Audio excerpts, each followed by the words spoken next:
This is part 3 of the Clinton conference, and the subject matter of this third part is how psychiatry is not a medical practice. But what you're looking at right now is kind of an overview of the scientific fraud and racketeering complaint that I filed with the U.S. Attorney's Office in the summer of 2003. And I'm going to do that as part 4.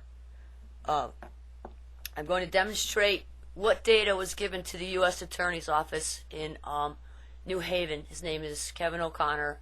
He got his job as a U.S. Attorney because his wife worked in John Rowland's legal office during all the DCF Rowland Gate crimes. So we wonder what it was she did in that legal office. Mrs. Kathleen O'Connor, Mrs. U.S. Attorney Kevin O'Connor, was the one who recommended Mr. O'Connor for the job of U.S. Attorney.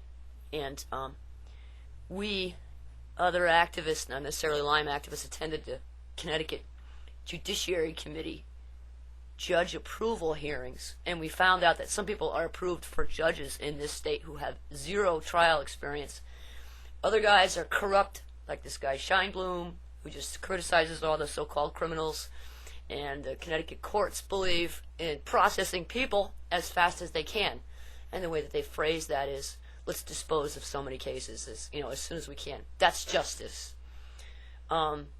So the fact that Mr. O'Connor is the U.S. Attorney, and the fact that we have all this corruption in the courts, people have 0 experience, can be judges, and you have all these idiots who work for the Department of Children and Families and Department of Mental Health and Addiction Services, none of whom have any science background, all of whom told me I was insane to be saying all these things that you've seen in the previous videotapes, which, as you know, this is data taken out of the National Library of Medicine, and if the Department of Children and Families thinks these scientific journal reports are insanity, then, I don't know why we pay their salaries.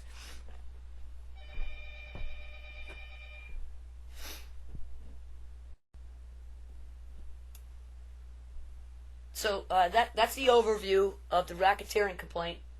The central racketeering entity is the ALDF.com, I know, for a commercial entity. It is the American Lyme Disease Foundation, and it was founded by apparently Kaiser and SmithKline at New York Medical College. At the time New York Medical College was financially floundering, there was a gentleman there named James Connolly, who was president of the New York Medical College. For this sellout of the medical college, he was allowed to be chairman of the ALDF. He then went on to found CastleColony.com, who published, quote, Top Doctors.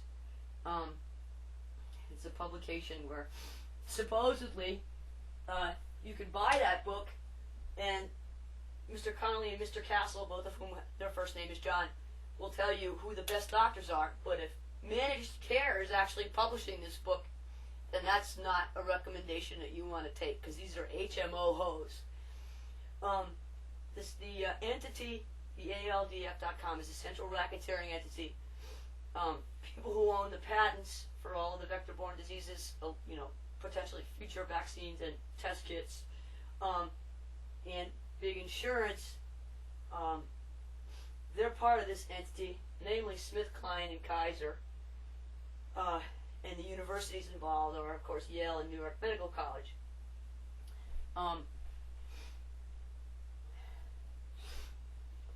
The incident that started all this was the publication of a Reviews of Infectious Diseases supplement. Reviews of Infectious Diseases is the name of the journal published by the Infectious Diseases Society of America.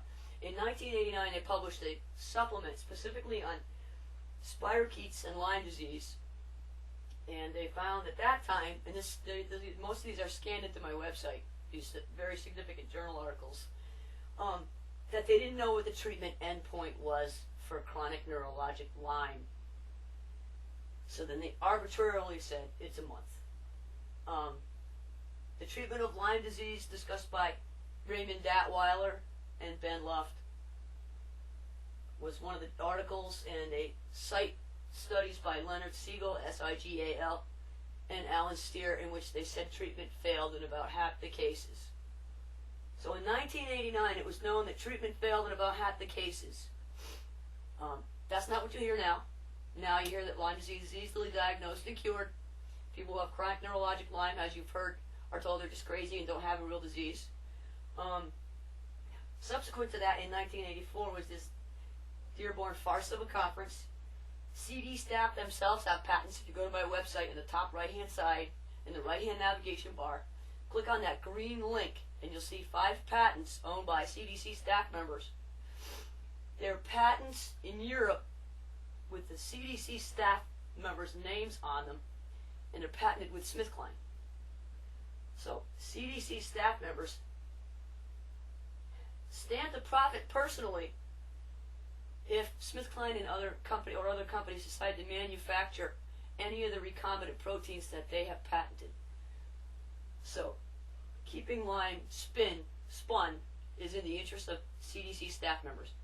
Now, Americans might not be too happy with that, because if they're sick and they're getting this bullshit from the ALDF and big pharma and big insurance, they might not be too happy to discover that CDC officers are participating in screwing people over, denying them care, adding to their disability, denial of benefits, losing their homes, and everything else. But this is what we pay for. The 2 vaccines were Lyme and Lymerix. So this topic is a continuation of this conference, and it is, I'm going to tie up a few loose ends from the other talks, and then I'm going to go into how psychiatry is not a medical practice. It's not a scientific practice. The psychiatric terminology doesn't meet the rules of scientific validity.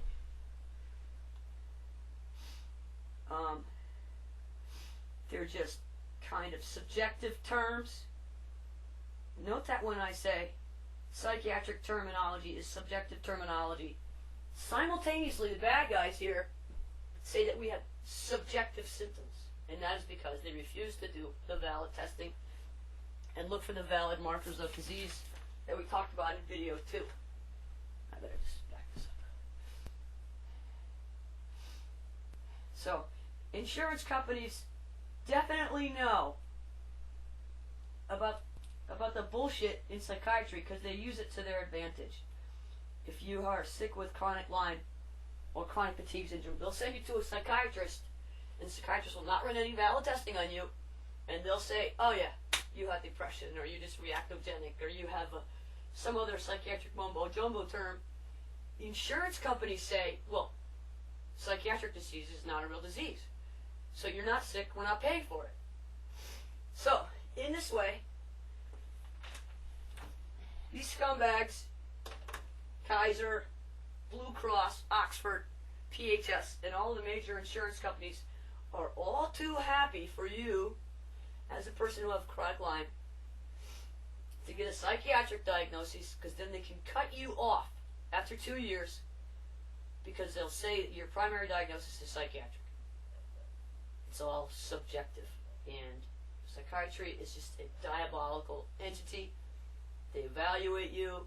They have their own sets of values. If you don't agree with them, for example, if I don't agree that every matter is not a penis or a sex matter, I'll be diagnosed as insane, because I don't agree with that guy.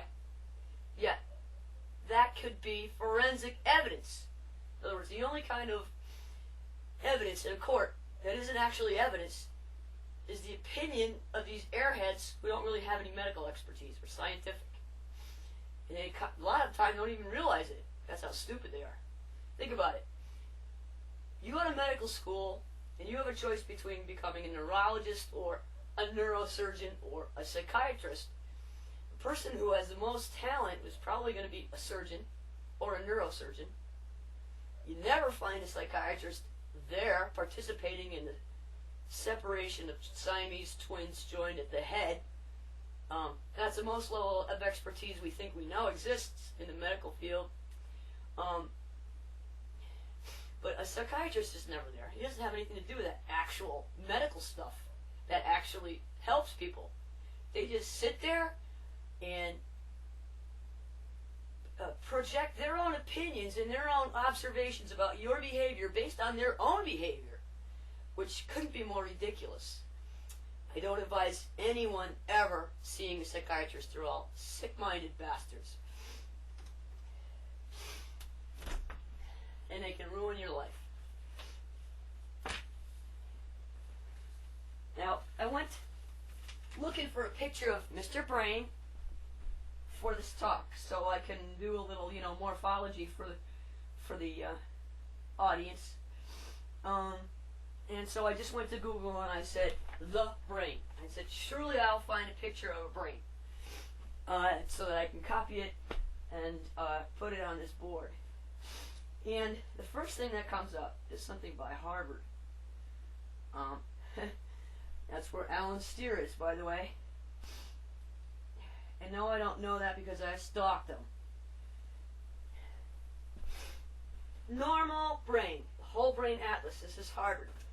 Now I have this printed out and longitudinally or whatever. And inflammatory or infectious diseases, you can see that Harvard thinks this is where Lyme belongs. So, it doesn't belong in the psychiatric department, it doesn't belong in the penis envy department, and it doesn't belong in psychosomatic disorders department, and it doesn't belong in the knee diseases department. It's here with Mr. Brain.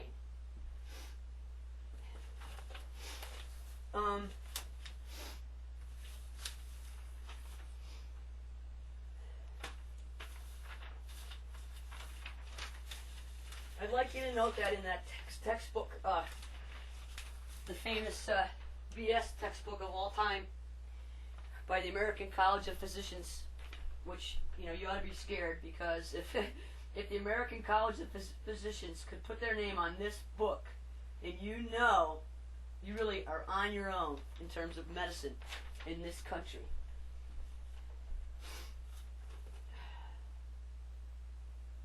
In this book, on page 148, there's a chapter by Lenny Siegel, same guy who found that antibodies to heat shock proteins could cause illness signs, says, in the bottom left-hand corner, what this disease is that we really have. It's called Lyme borreliosis. On the opposite page, he says, with widespread, he's calling it under the chapter heading Lyme anxiety. The bad guys, Yale University says, we don't have Lyme, we just have Lyme anxiety. It's the fear of getting the disease that makes us so nervous that we get ourselves sick. If you can believe that bullshit, that's what they publish. That's what they say to the media. Now, anybody who has Lyme disease will tell you, no one gives a shit if you say you're sick. Not even your own family. Nobody knows how sick you are. They don't care. If you say every single day of my life, I feel like I have the flu and my head's killing me. They're like, you're making that up, that's not true. And then when they get sick, it's very serious. So in this Lyme anxiety section, Lenny Siegel says, with widespread anxiety about Lyme disease has come Munchausen syndrome and Munchausen's syndrome by proxy in those concerned about chronic Lyme. So, he's making the assertion that we're poisoning ourselves and our children for the attention that it will give us, and that this is an epidemic. If you can believe that insanity was published by the American College of Physicians, or that is, if you can't believe it, buy this book. So you see how they use these psychiatric idiots as tools, weapons against people who really are sick. Looking around for some structures, I'd like you to note that, and I'm going to zoom on this. Oh no, I already am zoomed. The top picture is a tricyclic molecule. This is a benzene ring. This is a benzene ring. Benzene. They're flat. They're planar. Planar and highly electronegative across the top, across either side. This is a lot of electron sharing here. It's these little corners. Every single one of these corners, except where it says S and N, is a carbon atom. Carbon likes to have 4 bonds. When they have 3 or 2, they're very electronegative and they're sharing. So this is a flat, planar phenothiazine molecule. This is basically the phenothiazine shape. Without the functional groups, this is a phenothiazine. Phenothiazines were used initially as pesticides. They were also, this is Thorazine, the first so-called antipsychotic. It's actually a brain anesthetic. The one below it is methylene blue, which is a microbial stain. So the same class of molecules they now say are pharmacotherapeutic. Given to people, this drug turned people into zombies, and psychiatry said, oh, that's a good thing. It must be a drug. When in fact, chronic exposure to this kind of drug, dopamine antagonists, results in a year's time, nearly an 8% loss of brain volume. That means it kills so many brain cells, it's notable within a year. Psychiatry doesn't want you to know that. On my website, associated with this videotape, is a list of references. I gave them in full text to a Laura Lustig, Lustig, on November 20th, 2003. And I gave her an interview sheet. Lustig didn't know the first thing about autism or Asperger's disorder, although she claims to be an expert in cognitive disability, so that's kind of a shock. Tried to say I was paranoid to be saying there was a controversy over Lyme disease, which means she's either off the charts stupid or a liar. And 6 days later, my kids were kidnapped. And they tried to commit me right then and there by Patricia Liebens at Yale University. They were very nervous about these reports. They're on my website associated with this video. Links. I gave them in full text to Lustig. They flipped out because all DCF does is kidnap and kid drug. And they didn't like the fact that I proved that they're all brain damaging and actually kill brain cells. And that this is well known that you give a person a central nervous system depressing, I'll say toxin, because that's really what these are. They will, in response, have a chemical equilibrium response.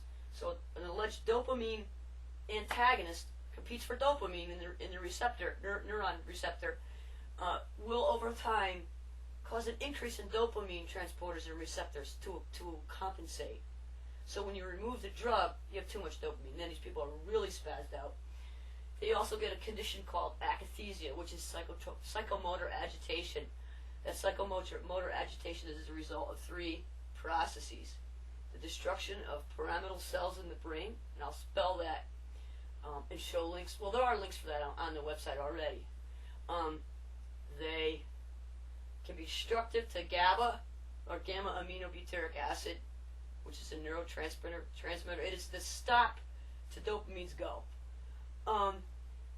These things, when they degrade, bind the GABA transporter permanently, so you can't transport GABA. So you're always stuck on as a result of taking these meds. So you're more spazzed out. And then, of course, they cause more agitation. They cause dementia.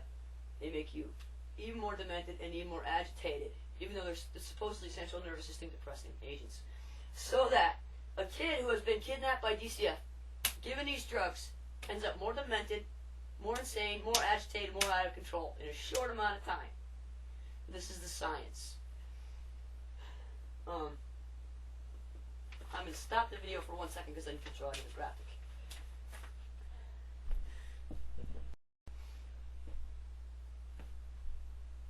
These are the only valid, scientifically valid axes. You know, in the DSM they have 5 different axes. These are the only ones that are actually valid that you can discover, have any basis in a laboratory. Sorry for this. People tell me they can't see it too well. It's part of the trade-off with having a Windows movie file. Traumatic, organic, and genetic. There are no other ways to frame something that is not perfect normal mental health, which we don't even know what that is. Nobody's down here. Nobody falls in the negative area. You can't have lived a life and had no trauma. You can't have lived a life and had no illness signs. You can't have lived, well, we don't know what normal is, because psychiatrists don't even attempt to discover. They don't go about it in the right way. In other words, they'll take a bunch of people and they say, well, you kind of all behave the same. Let's do this brain imaging. And then they'll say, well, we can't make any determination. And that is because they don't start with the brain imaging, then separate people into groups and see if they perform a certain way with tests and things like that. Valid cognitive testing. Your computational skills, your short-term memory, your visual spatial abilities. Those are all valid assessments of your mental functioning. Organic Lyme disease belongs in the class with AIDS, as we know from Harvard and all the combined national institutes. They agree. Neuro-AIDS and neuro-Lyme. Lyme is a neuroborreliosis. It's neurosyphilis. It belongs in the class where you have markers of illness going on. You have antibodies circulating in your blood that you shouldn't. You have cytokine dysregulation like interleukins, inflammatory molecules, tumor necrosis factor, things that influence the blood-brain barrier, which is simply the tightness of the vessels in the brain too, and in response to penetration of the brain by these molecules in the blood. Blood-brain barrier is a condition where the vessels in the blood are tight. They don't want junk or infections or even drugs getting in there, which is the reason they do intravenous antibiotics for Lyme. It gets the highest concentration of these antibiotics into the brain by going in directly. Alzheimer's. And all these are changes. Anorganic changes. Psychotropic drugs can cause brain damage, rather than it being true that a person who has a mental illness has a chemical imbalance. The drugs actually cause the chemical imbalance. Pfizer has published how to treat SSRIs-induced akathisia, while they simultaneously say it doesn't cause this. If you read that report carefully on my website. The Zoloft murderer, Chris Pittman, was a victim of abuse. His parents were abusive. So then he got the psychiatric diagnosis rather than the parents. Then he was treated to Zoloft, which made him nuts, and he killed his grandparents. So Chris Pittman is a triple victim because psychiatry doesn't do anything right. If you're the victim of abuse, you get the diagnosis. If you're a teenager and your parents are nuts and they send you to a psychiatrist because you're acting nuts because they're being nuts, you get the diagnosis. The insurance company will not pay the psychiatrist for a diagnosis of this child has abusive parents, because the insurance company will say, well, we're not paying for that. And traumatic head injury, being kidnapped by DCF. There's a report on my website by the Vander Kolks. The highest correlation in the development of complex PTSD, which we'll call a hyper-alertness state, because they're chronically scared, so they're in the mood to be chronically scared because they don't know what's going to happen to them. DCF, there's been a 445% increase in children taken from their parents in this state under John Rowan's administration, and a 300% increase to DCF's budget, but nowhere near a similar increase in the population. They just kidnap as many kids as they can. If they don't have a valid case of child abuse or neglect, they will say the parent is crazy for objecting to the false allegations, and they will just arrest you. And then because they falsely arrested you, then you're a bad parent because you were arrested. This happened to my friend Chris Kennedy too. The DCF worker just walked right up to him and said, well, I'm going to have to charge you with something. In other words, they had nothing going on, so they're just going to lie to the police, bag you, take your kids, boom, game over. So that explains why DCF is so out of control and why they have such a terrible reputation. They're nuts, they lie, they commit crimes themselves, they party and screw with each other all the way up to the top, but if parents do the same thing, they're bad parents. And chronic abuse. It could be even chronic verbal abuse. So psychiatry has it all backwards. Because it started with Sigmund Freud, who is the famous, everything has to do with sex guy. A long time ago, this is a very important book, everyone should read it, I read it, was finding that his so-called hysterical patients were victims of childhood abuse, childhood sexual abuse, and so forth. But the parents, the fathers, didn't like that. They were paying Freud. So he said, oh, okay, yeah, you're right. These women don't have enough sex. That's their problem. I'll diagnose them, because that way I'll get paid. And ever since then, they blame the victim of abuse. They blame the abuse victim. The abuse victim gets the label. They then get the treatment, which is always brain damage. Street drugs have the same drug action, drug activity, mechanism of action as psychotropics. They're all receptor or transporter blockers. The serotonin reuptake inhibitors, or the SSRIs, are transporter blockers. And what this book tells you is that this guy, Freud, was so whacked out that he actually diagnosed one of his victims, who, the whole class now of women who are so-called hysterical. Freud invented that, well, they're not getting enough sex, they're sexually repressed. So blame the victim rather than the abusive parent, the one that abused them when they were younger. He had a patient who, he said she was masturbating too much. Okay, well, whether or not that really happened, or whether or not being abused by Freud made her even more nuts, which is likely, because they won't validate your traumas, because then if they validate your traumas, they'll blame the actual bad person, the person that caused you harm. He did nasal surgery on this woman because he apparently thought the nose was connected to the genitals, and this is the father of psychiatry.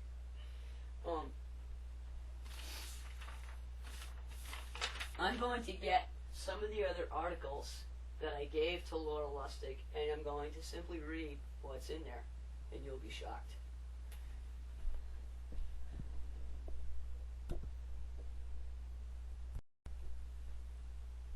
This is a data for 1.5-inch data binder given to a Laura Lustig, Lustig, at the New Learning Center in Westport on November 20th, 2003. And my kids were kidnapped 3 days later. And they defrauded the court with the order of custody, and they didn't mention to the judge this is what they were looking at.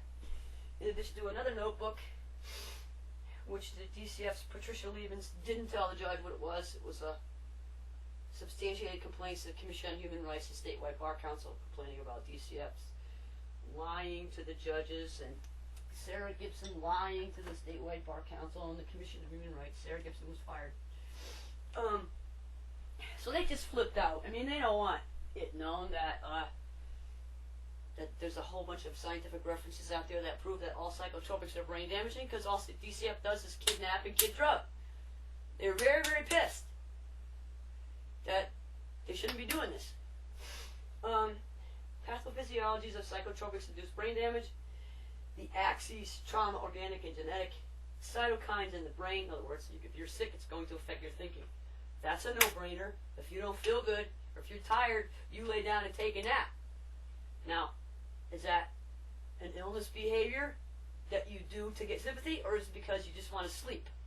That's what you have to deal with these psychiatric idiots. They turn everything upside down. So what are the valid methods for differential diagnoses of nervous and mental disorders? That's these. You can do these things in a laboratory, find these markers. So then if a person has these things, they don't have bipolar or some personality disorder or something like that. They have this compromise. X, Y, and Z axes compromise. That's scientifically valid. Never mind the bullshit that you get from psych.org. So I gave her this questionnaire. Then they bagged me and my kids, which is like, how dare these idiots? They tell me I'm insane to be a human. They tell me I'm insane to be a human rights activist, and they said I'm a negligent parent for doing all this research because my kids have Lyme. They have congenital Lyme. That's beyond dispute. The blood tests for me and my children were given to Yale's Robert Schoen when I was pregnant with my third kid. And of course he told me, I don't know what you have have Lyme, blah, blah, blah, blah. But, I have proven previously that this is a great big scam. They don't want it known that Lyme is a neurologic disease and that it can be congenitally transferred. Before the harassment of yours truly, Ed McSweeney and others harassed Karen Forster of Lyme Disease Foundation. That's Lyme.org. Karen had a congenitally infected son who was severely disabled. He died at age 6, so they started the Lyme Disease Foundation. So they don't want it known. Yale University doesn't want it known that you can congenitally infect your kids. But this is Connecticut, and, it's like Hollywood, big facade, no real reality going on, no real class. Only rich people live here. We don't like black people. We don't like poor people. So we torture them. And we don't like sick people. We don't like anybody on welfare. Only people who live in Connecticut have to be either rich or cops. So anyway, cardiovascular effects of antipsychotics used in bipolar illness. The full text given to DCF.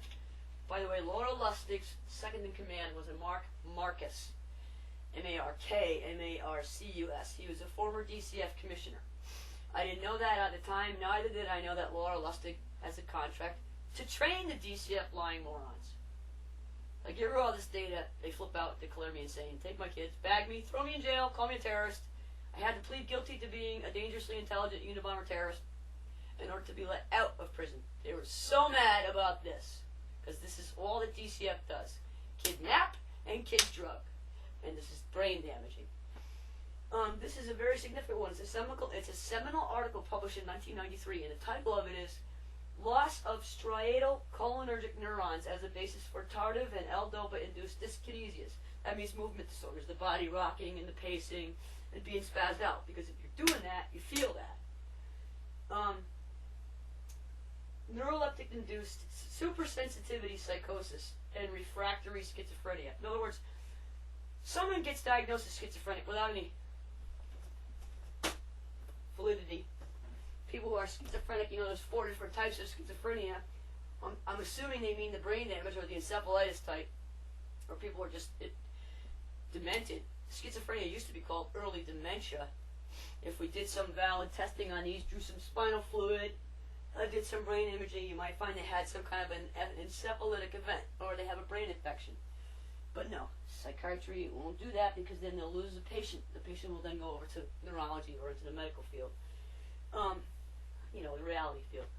In this article it says, these two syndromes are commonly associated with movement disorders, have similar predisposing factors and pharmacology, and are potentially persistent. We suggest that these conditions are also result from degeneration of cholinergic striatal interneurons following chronic drug use. And they go in to say that they've got plenty of evidence of damage and destruction of the nerves. It's a big thing. And they talk about every single one of these antipsychotics, even clozapine, which is supposed to be safe. I recommend every parent and every adult in this country go to the medical library and get this report. It's linked from my website. The authors are Miller and Chouinard, Chouinard. Psychiatry doesn't want you to get this. They also don't want you reading about the history of Sigmund Freud. Therefore, get those references. If they don't want you to read it, read it. If they They don't want you to know all this bullshit happened in the beginning of psychiatry, and that it's all hypothetical, sex-obsessed nonsense and a whole bunch of theories without any kind of science. If they say don't go here, go here. You're a parent, you got kids, you want to find out what kind of bullshit you're facing. You have an obligation to. It's a very, very long article. Go into great detail of how this damage occurs. This is brain damage from psychotropics. DCF decides your kid needs to be drugged. Leave the state immediately with the kid. Don't use your phone because they bug your phones. Follow you around their cars. Interfere with your defense. Lie to everyone you know. Get everyone in the whole world to hate you. Take your kid, drug him, damage him, and then where do they end up? In the adult prisons. Complete basket cases. Movement disorders associated with atypical antipsychotic drugs. A lot of articles. Neuroleptic induced movement disorders or akathisia and violence. What psychiatrists do is they'll diagnose anybody. They don't care. They're desperate for patients, especially ones with good insurance. And they only make a living if they diagnose someone. And then they want to give them drugs because they're doctors, so you get paid more if they give drugs, and it kind of is good for their egos. And egos seem to be everything with those assholes. They don't give a shit about scientific validity. They don't want to know about it. It offends them.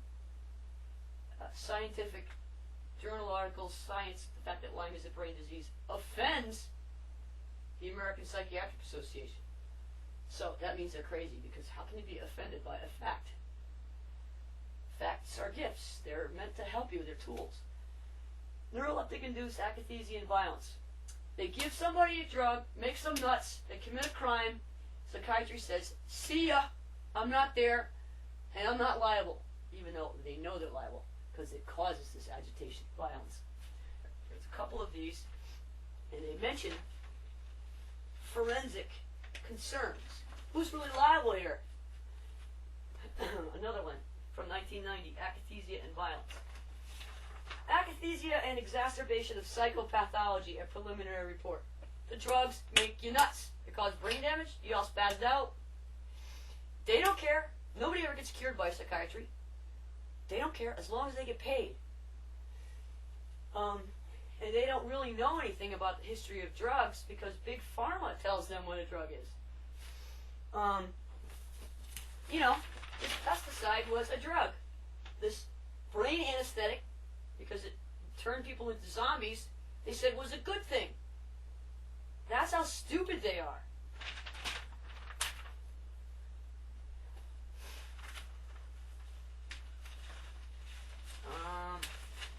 Subjective emotional experience and cognitive impairment in drug-induced akathisia. Another one. It makes you demented. It makes you spazzed out emotionally because the spazzed outness is caused by the brain injury. You're not spazzed out because you want to be. You can't help it. This is the same thing as people who have, like, addictions to street drugs. The drug causes a physiological disorder. Someone is an addict. Their behavior changes in response to the physiological addiction. I know people who are highly admirable, successful, smart people get Lyme, get hooked on the benzos or the pain meds, and then they start with the addiction's behavior. Counting pills and, trying to get drugs. People have told me, police have told me that they become injured on the job and they get some sort of a narcotic, and then they become hooked, and then they start doing these addiction behaviors, and they're cops. And they can't help it because they have this kind of brain damage from the drugs. So never start with psychotropics. Never start. The only condition where you would want to start is if, like, you're in a hospital, you have surgery, and they give you morphine. But don't ask for any more because it's just going to wreck you. And then response to traumatic stress by the stress experts, Bessel A. Vander Kolk, K-O-L-K. This is a top-notch trauma team. And they say that separation from parents and children ages 7 to 12, the highest correlation in the development of severe, complex post-traumatic stress disorder is separation from parents. DCF causes this. There's no way in hell there have been a 45% increase, 445% increase in this state of parents abusing their children. The national statistic is that only 11%, this is by Richard Wexler, only 11% of children taken away from their parents in this country really were abused or neglected. Roland's statistic was that there were 445% increase in children taken from their parents, and Roland claimed a 45% reduction in abuse. That means 10 times as many children were taken from their parents than need to be. It results in this. DCF drugs the kids because they're spazzed out. Then they end up in the jails. The Roland Gate crimes were about a national string of prisons and juvenile detention centers. It involved DCF. Now, who would know better that the children that they capture and abuse are going to end up in the adult jails, such that this could be an enterprise. This could be a national thing. We can build these pediatric jails and prisons in every state. Lots of money. Bodies and money. This is Connecticut. This is what we do. And cytokines in the brain, implications for clinical chemistry. All these very valid, sophisticated articles about care. What not to do. I give this to Laura Lustig. They bag me, throw me in jail, call me a terrorist. The second half of this notebook that I gave her was many of these articles out of the infectious disease reviews. This is the thing to get if you have Lyme and you want to know what all this bullshit is about. This is the publication. Sorry, I'm not able to focus on this. 1989. Upon the publication of this, September 1989, Reviews of its Infectious Diseases, Supplement 6, all about Lyme disease and other spiral-key diseases. Get this, because this was the status of the disease before the American Lyme Disease Foundation, which is a false nonprofit. It is a front for Kaiser and SmithKline, decided that spirochetes die after 30 days of antibiotics, and if you continue to say you have symptoms, you're nuts. We're not paying for it. So that was all bullshit. All that took place after this. Very significant findings given to Laura Lustig in the full text. DCF flipped out. Rather than help children who have Lyme, or help me and my kids who have Lyme, they bagged me, threw me in jail, called me a terrorist, said I was like Ted Kaczynski, and that I'm dangerously intelligent. Well, I guess that's the funniest thing anyone's ever been called. Anticardiolipin antibodies by Alan Steer, the lupus-like syndrome, which I talked about earlier. I'm going to stop this for the moment. Don't know if I'm coming back.